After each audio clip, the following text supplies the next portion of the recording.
यो जाडोको कारणले चाहिँ मेरो मौरीहरू बिस्तारै बिस्तारै मात्रै निक्लिरहेछ अलिअलि। यसलाई चाहिँ हामीले चिनी पानी के छ यसको कन्डिसन हेरौँ। पानी लगाइरहेछ।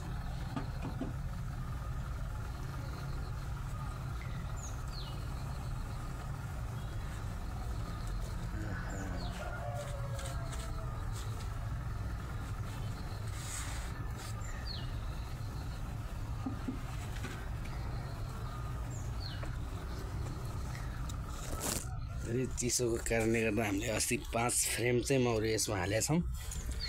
मौरी यसरी बसिरहेछ।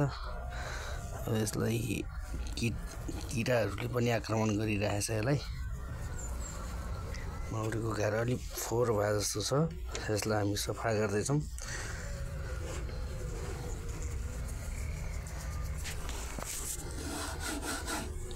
अलिक बेसी चिसो समयमा मौरी बाहिर निक्लिन सक्दैन।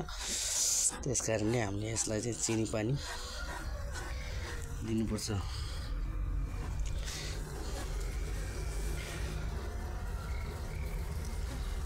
के छ यसमा मौरीले कतिको काम गरिरहेछ भने हामीले 2 दिन अगाडि छुट्याएको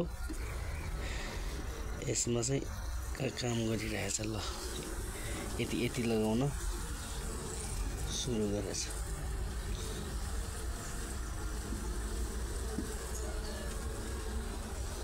ल ठिक छ।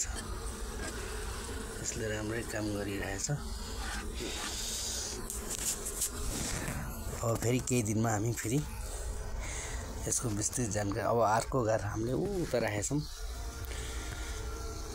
अर्को घर हामीले चाहिँ त्यो डिलमा लगेर यसरी राखेका छौँ। त्यसमा पनि अहिले हामी चिनी पानी दिँदैछौँ र यसको विस्तृत जानकारी चाहिँ केही दिनपछि फेरि हामी तपाईहरुलाई म पोस्ट गर्छु। साथीहरु लाइक शेयर कमेन्ट गर्न नभुल्नु होला।